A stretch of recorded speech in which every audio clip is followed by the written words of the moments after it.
Hai, Assalamualaikum warahmatullahi wabarakatuh. Halo boys and girls, gimana kabarnya? Pada pertemuan kelima ini, Bubin akan membahas tentang seleksi karyawan.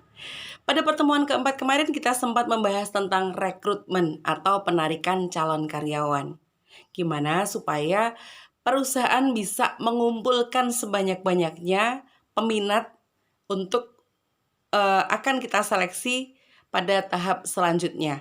Nah, hari ini kalau kemarin kita sudah membahas tentang gimana sih caranya supaya kita bisa menarik atau mengumpulkan sebanyak-banyaknya calon orang yang akan kita seleksi, maka hari ini kita akan membahas tentang gimana prosedur seleksi karyawan di sebuah perusahaan. Sebelumnya, apa sih seleksi itu? Seleksi karyawan adalah proses pengambilan keputusan untuk menerima sejumlah calon di antara banyak orang yang sudah melamar di tempat kita. Nah, ada beberapa kemungkinan di dalam proses seleksi itu. Yang pertama adalah diterima. Kapan seorang calon pegawai itu dinyatakan diterima? Nah, kemarin kita sudah sempat membahas terkait dengan job specification atau spesifikasi jabatan. Atau istilah lainnya adalah syarat-syarat ideal seseorang untuk bisa menduduki suatu posisi pekerjaan. Nah, kalau seseorang itu dinyatakan diterima, berarti secara kriteria ideal dia hampir memenuhi atau semuanya memenuhi yang ada di dalam job specification. Atau dengan kata lain, dia qualified. Dia memenuhi persyaratan-persyaratan yang ditentukan oleh perusahaan untuk posisi tersebut. Itu kalau dia diterima. Bagaimana jika ditolak? Calon karyawan yang ditolak atau dinyatakan ditolak dalam proses seleksi itu artinya dia jauh dari kata qualified. Dia jauh sekali dari syarat-syarat yang ditentukan oleh perusahaan. Nah, tapi ada satu lagi kriteria yang harus kalian tahu. Selain diterima, ditolak, satu lagi. Bukan digantung ya, bukan di PHP-in, tetapi dipertimbangkan. Kapan seorang calon karyawan dinyatakan dipertimbangkan? Sebetulnya hampir semua HRD, hampir semua psikolog itu pasti memiliki kriteria untuk calon karyawan yang masuk ke dalam proses seleksi itu dinyatakan dipertimbangkan. Tetapi rata-rata dipertimbangkan itu jika ada beberapa kriteria yang dia memenuhi, tetapi ada beberapa kriteria lain yang dia dirasa belum memenuhi. Tetapi masih bisa di-upgrade melalui pelatihan, melalui magang, dan juga dengan beberapa metode yang lain. Itu kalau untuk proses seleksi sendiri. Nah, apa sih tujuan seleksi itu? Sama seperti definisi dari seleksi. Seleksi adalah memilih atau pada intinya nanti adalah menemukan calon karyawan yang secara optimal punya kualifikasi dalam job specification atau syarat jabatan. Jadi dia qualified. Sehingga pada akhirnya nanti karyawan tersebut yang diterima tersebut akan diprediksikan mampu untuk memberikan kontribusi positif di dalam produktivitas perusahaan, atau istilah lainnya dia diprediksikan memiliki produktivitas dan sumbangsih positif untuk perusahaan. Oke. Nah, dalam proses seleksi ada istilah yang harus kalian tahu, yaitu KASOC. KASOC. Apa itu KASOC? K adalah knowledge. Knowledge artinya pengetahuan. Nah, untuk aspek ini yang dinamakan knowledge adalah jika si orang calon karyawan yang kita seleksi itu memiliki kualifikasi dalam hal pengetahuan. Nah, punya pengetahuan yang luas, IPK-nya juga bagus. Kalau di Indonesia, IPK masih menjadi salah satu tolak ukur untuk melihat apakah secara pengetahuan dia memenuhi syarat atau tidak. Nah, bagaimana cara menyeleksinya? Kalau untuk masalah knowledge itu dengan melihat kurikulum vitae atau daftar riwayat hidup Itu masih bisa diandalkan. Di samping itu, beberapa tes lainnya itu pun bisa untuk mengungkap bagaimana dia di dalam pengetahuan pada bidang yang dia kuasai. Itu akan kita ungkap melalui beberapa tes. Wawancara misalnya, di dalam proses wawancara pada saat seleksi, psikolog akan banyak bertanya, di mana kita ingin mengungkap seberapa bagus sih, seberapa tahu sih, seberapa bagus pengetahuan terhadap misalnya pekerjaan yang akan dia geluti, perusahaan yang akan dia masuki, dan juga pengetahuan umum terkait dengan bisnis. Oke, selain itu, yang kedua, selain K, ada A. A adalah ability. Ability adalah kemampuan. Kemampuan apa yang dimaksud di dalam proses seleksi karyawan? Ability atau kemampuan kita bisa terjemahkan ke dalam yang pertama, kemampuan bekerja sama dalam tim. Ingat, di dalam perusahaan kita tidak bekerja sendiri. Kita bekerja dalam tim, artinya seseorang harus memiliki teamwork yang bagus. Itu dari segi kemampuan. Selain itu juga kemampuan dalam berbahasa asing atau berbahasa Inggris ya. Selain juga saya sarankan untuk kalian menguasai bahasa yang lain seperti bahasa Mandarin. Nah, kemudian selain itu juga terkait dengan pengambilan keputusan. Itu masih pada aspek ability atau kemampuan, mampu untuk mengambil keputusan. Kalian anak-anak D3 nanti ketika masuk ke perusahaan, otomatis kalian akan menjadi seorang supervisor. Supervisor itu sudah dikategorikan menjadi seorang leader. Leader harusnya memiliki jiwa kepemimpinan dan juga problem solving dan juga decision making. Artinya kamu harus bisa untuk memiliki beberapa aspek tadi. Terus yang ketiga, tadi kan sudah K, A, S. S adalah skill atau keterampilan. Keterampilan yang dimaksud adalah banyak banget ya, terutama untuk keterampilan pada bidang yang akan kalian geluti pada perusahaan itu. Kalian anak-anak, misalnya anak TPK. Keterampilan apa sih yang spesifik dari seorang anak TPK? TPK adalah masalah penyamakan kulit. Berarti kamu harus ngerti bagaimana sih teknik di dalam mengelola kulit. Mulai dari awal misalnya bagaimana kalau kamu bekerja ditempatkan pada QC bahan. Sampai dengan nanti ketika terakhir kalian akan berhubungan dengan finishing dan lain sebagainya. Kamu harus terampil di situ. Nanti bagaimana cara ngetesnya kalau untuk skill test? Skill test biasanya kalian akan dites pada saat skill test tersebut kamu dihadapkan dengan beberapa alat. Bagaimana cara mengoperasikannya? Bagaimana jika ada masalah dengan ini?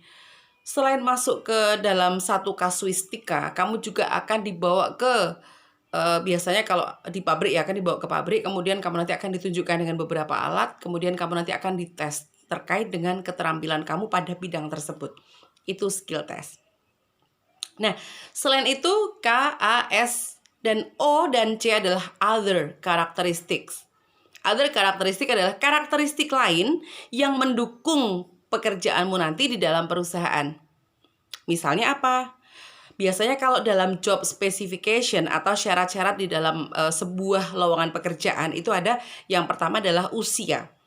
Usia nggak boleh lebih dari berapa tahun. Itu adalah karakteristik lain yang dipersyaratkan oleh perusahaan. Selain usia ada pengalaman terdahulu. Misalnya, apakah kamu sudah pernah magang? Apakah kamu sudah pernah jadi asisten? Apakah kamu sudah pernah mengikuti internship atau semacam praktek di lapangan begitu? Terus kemudian juga selain usia, kemudian pengalaman terdahulu, juga bagaimana dengan penampilan. Ada beberapa perusahaan yang posisinya berada di frontliner, biasanya penampilan harus good looking, terus kemudian kamu harus memiliki satu sifat yang friendly dan lain sebagainya. Itu adalah other characteristic. Di samping juga ada yang lainnya seperti kepribadian atau personality, itu pun juga masuk ke dalam karakteristik yang sangat-sangat dituntut oleh perusahaan. Bagaimana dengan kepribadian? Ya, kalau secara umum jujur, terus kemudian memiliki rasa memiliki atau memiliki job involvement dan lain sebagainya. Itu adalah beberapa aspek di dalam proses seleksi. Nah, selain itu ada beberapa alat seleksi yang saat ini memang sudah sangat bagus ya. Alat seleksi itu untuk bisa tahu data-data calon karyawan secara utuh, secara menyeluruh. Nah, tentang calon-calon karyawan tadi, apa sih yang menjadi alat seleksi? Yang pertama adalah surat lamaran kerja dan juga CV atau kurikulum vitae. Next week insya Allah kita nanti pada pertemuan ke-6 akan membahas tentang gimana sih membuat surat lamaran yang bagus dan juga wawancara ya. Jadi hari ini kita akan membahas secara sekilas. Nah, yang pertama adalah surat lamaran dan juga kurikulum vitae. Surat lamaran kerja haruslah menarik. Bagaimana caranya supaya kita bisa membuat surat lamaran yang ringkes, bersih, menarik. Oke, terus kemudian CV juga begitu. Gimana sih membuat CV yang ngejual, yang bisa membuat kita sangat-sangat terbantu. Artinya CV adalah cerminan kita atau cara untuk kita mempromosikan diri gitu ya. Nah, surat lamaran, CV, terus kemudian yang kedua, bila memang dibutuhkan, kita bisa menggunakan surat rekomendasi. Kemarin kita sudah membahas ada satu teknik di dalam kita melakukan rekrutmen, perusahaan melakukan rekrutmen dengan cara referrals atau diberikan referensi oleh orang dalam, diberikan referensi oleh orang yang sudah bekerja pada perusahaan tersebut. Nah, seperti ini kita bisa menuliskan surat rekomendasi, melampirkan surat rekomendasi paling tidak membantu pihak HRD ataupun konsultan SDM yang akan menyeleksi kita untuk memberikan prioritas atau perhatian terhadap kita. Kenapa kok kita diberikan surat rekomendasi? Oh, ternyata karena orang yang membawa ini sudah tahu banyak dari observasi dan juga pengalaman dia bekerja sama di dalam satu tim, misalnya seperti itu. Nah, kemudian yang ketiga, selain tadi ada surat lamaran, kurikulum vitae dan juga surat rekomendasi, yang ketiga adalah berbagai tes seleksi. Ini setiap perusahaan memiliki standar yang berbeda-beda ya. Jadi jangan disamakan antara perusahaan besar seperti Telkom kemudian dengan perusahaan kecil atau malah UMKM, usaha mikro, kecil dan menengah. Akan berbeda sekali. Tergantung dari pertama dananya, yang kedua tergantung dari kebutuhannya, yang ketiga dilihat dari urgensinya. Perusahaan besar memang rata-rata memiliki sistem seleksi yang bertahap, karena mereka jelas-jelas di dalam rekrutmen akan menghasilkan banyak sekali orang yang memasukkan lamaran. Banyak orang yang memasukkan lamaran artinya seleksi harus semakin ketat dong ya. Artinya seleksi berlapis akan dilakukan. Bisa jadi dengan sistem gugur. Nah, nanti kita akan bisa diskusi tentang ini di keluarga kita ya. Terus kemudian juga untuk berbagai tes seleksi ini biasanya kalau untuk perusahaan besar, kalau kalian besok mau masuk ke Eko, mungkin Eko Tannery atau Eko Shoes, kamu nanti akan ketemu dengan beberapa tes. Karena Eko itu perusahaan multinasional, maka kamu akan ketemu dengan tes psikologi. Tes psikologi sendiri banyak banget nantinya. Ada Kraepelin test atau Pauli test, tes untuk sikap kerja, tes untuk cepat teliti gitu ya. Terus kemudian ada projective test atau tes-tes psikologi yang akan mengungkap tentang kepribadian. Terus kemudian ada TKD, tes kemampuan dasar. Kemudian barangkali nanti ketika perusahaan adalah perusahaan yang banyak berkaitan dengan kerjasama dengan orang asing, maka kamu harus memiliki TOEFL yang bagus, TOEIC yang bagus, dan lain sebagainya. Itu untuk tes seleksi. Ada banyak sekali tahapannya. Tapi bagaimana dengan perusahaan-perusahaan kecil, Bu? Kalau perusahaan kecil barangkali nanti secara birokrasi akan lebih simpel lagi. Bisa nggak sih, Bu, kalau misalnya dengan cara memberikan surat lamaran, kurikulum vitae, wawancara saja sama skill test sudah selesai? Bisa-bisa saja. Asal kita memiliki satu keyakinan bahwa dengan teknik itu kita sudah cukup memiliki profil utuh dan akurat terkait dengan para pelamar yang kita seleksi tadi. Nah, kemudian yang keempat, selain tadi ada beberapa tes seleksi tertulis, ada tes wawancara. Ini seringkali yang ditakutkan. Nanti untuk lebih dalamnya tentang wawancara bisa next week ya. Nah, untuk wawancara ini sebetulnya bisa dilakukan beberapa kali untuk beberapa perusahaan yang besar atau multinasional. Wawancara dengan HRD, wawancara dengan konsultan, hingga nanti wawancara dengan beberapa jajaran manajemen gitu ya. Terus kemudian selain itu ada yang kelima, ada tes kesehatan. Tes kesehatan biasanya ditaruh di akhir karena memastikan bahwa orang-orang yang terpilih itu memiliki kesehatan fisik dan juga kondisi secara psikomotor yang bagus. Apalagi jika nanti pekerjaannya terkait dengan banyak kekuatan fisik, banyak kekuatan mental gitu ya. Itu artinya harus ada tes kesehatan. Tes buta warna. Nah, untuk anak-anak TPK rata-rata nanti ada tes buta warna kalau ingin masuk ke perusahaan ya. Karena terkait dengan hal-hal bersifat kimia, pencampuran zat dan lain sebagainya. Nggak mungkin kalau kalian buta warna gitu ya. Jadi memang harus ada nanti seleksi buta warna. Terus kemudian ada beberapa tes khusus, misalnya adalah tes bebas nafsa, narkotika, zat adiktif, dan juga psikotropik gitu ya. Nah, kemudian ada juga syarat yang lain adalah SKCK dan juga beberapa tes yang lain yang barangkali nanti akan disyaratkan. Tes khusus. Kalau misalnya penyelenggara seleksinya adalah misalnya ya Yayasan Muhammadiyah, nanti akan ada tes kemuhammadiyahan, ada tes tentang keagamaan dan lain sebagainya. Itu adalah termasuk pada tes-tes khusus. Oke. Nah, terus yang terakhir, barangkali kalian nggak sadar bahwa saat ini HRD maupun konsultan SDM banyak menggunakan stalking sosial media. Maka saya selalu bilang, sosial mediamu adalah personal brandingmu. Maka jangan sampai kalian memposting hal-hal yang buruk ya. Usahakan tidak terkunci. Ayo, tunjukkan bahwa kalian bermental sehat, tidak terkunci, dan kalian memposting sesuatu yang positif. Facebook juga harus bagus, Instagram harus bagus, sebisa mungkin begitu. Karena nanti akan dilihat dari bagaimana kualitas postingannya. Apakah dia memposting hal-hal yang positif, atau ngeluh, atau menjelek-jelekan teman, menjelek-jelekan kampus. Nanti akan ketahuan bagaimana kepribadian seseorang hanya dari melihat sosial media. Itu sosial media stalking sosial media, sorry. Nah, kemudian untuk beberapa alat seleksi tadi itu adalah tes seleksi yang standar. Standar artinya kita akan mengungkap hal-hal terkait dengan kognitif atau kecerdasan. Kemudian kita akan melihat dari segi personality atau kepribadian. Kita juga bisa melihat terkait dengan motivasi. Wawancara biasanya akan kita lebih menggali tentang motivasi kerja.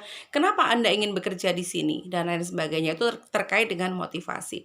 Terus kemudian kesehatan juga ya. Tadi ada tes kesehatan. Juga psikomotor tes ya. Psikomotor itu bersifat bagaimana aktivitas tubuh kita. Skill test dan lain sebagainya. Oke, itu kepribadian juga. Nah, selain itu, Bubin mau menambahkan, nah ini dia. Siapa sih yang merupakan pejabat seleksi? Atau siapa sih yang menyelenggarakan seleksi? Sebetulnya kalau dilihat dari siapa sih yang paling bertanggung jawab, jelas jawabannya adalah HRD ya. HRD adalah pihak yang paling bertanggung jawab dalam persiapan, penyelenggaraan, maupun dari penilaian atau hasil akhirnya. Walaupun begitu, bila HRD memang merasa tidak mampu menyelenggarakan seleksi, bisa dilimpahkan kepada pihak luar atau konsultan eksternal. Biasanya merangkul Biro Layanan Psikologi, merangkul beberapa konsultan SDM dari luar, begitu ya. Oke, terus kemudian nah, kalau untuk konsultan eksternal, misalnya di Bubin punya biro bersama beberapa teman. Kita ada tender untuk melakukan seleksi di satu perusahaan. Nanti tugas kita selaku konsultan eksternal adalah melaporkan, membuat laporan tentang pemeriksaan calon-calon yang kita seleksi tadi. Apa yang harus kita laporkan? Nah, sebetulnya untuk pelaporan hasil seleksi seperti ini akan kita laporkan melalui psikogram. Beberapa saat yang lalu kita sudah sempat membahas apa sih psikogram itu. Psikogram itu apa sih? Psikogram itu adalah rekaman secara utuh terkait dengan kognitif, motivasi, personality, dan tetek bengeknya tadi secara utuh, dan kita nanti di akhir akan memberikan beberapa rekomendasi keputusan. Misalnya diterima, dipertimbangkan, ditolak. Seperti itu ya. Sebetulnya kalau terkait dengan seleksi, mungkin kalian bisa nanti akan merasakannya ketika mau magang. Biasanya kalau mau magang, kalian mau tidak mau akan mengalami proses wawancara, harus mengirimkan kurikulum vitae, akan melakukan skill test, dan juga akan menjalani beberapa tahapan-tahapan sebelum magang. Itulah kenapa kok anak D3 apalagi anak ATK itu sangat-sangat beruntung. Karena kalian ketika nanti pertama kali melamar kerja, kalian sudah secara otomatis memiliki kurikulum vitae yang bagus. Karena apa? Karena kalian sudah bisa melampirkan pengalaman magang atau internship magang kerja gitu ya. Itu sudah merupakan poin plus-plus. Maka dari itu tetap semangat untuk kuliahnya, lakukan yang terbaik, dan kalian tidak boleh menyerah dalam keadaan apapun. Terima kasih. Nanti kita lanjut di Kulwab ya. Oke, see ya. Assalamualaikum warahmatullahi wabarakatuh. Bye.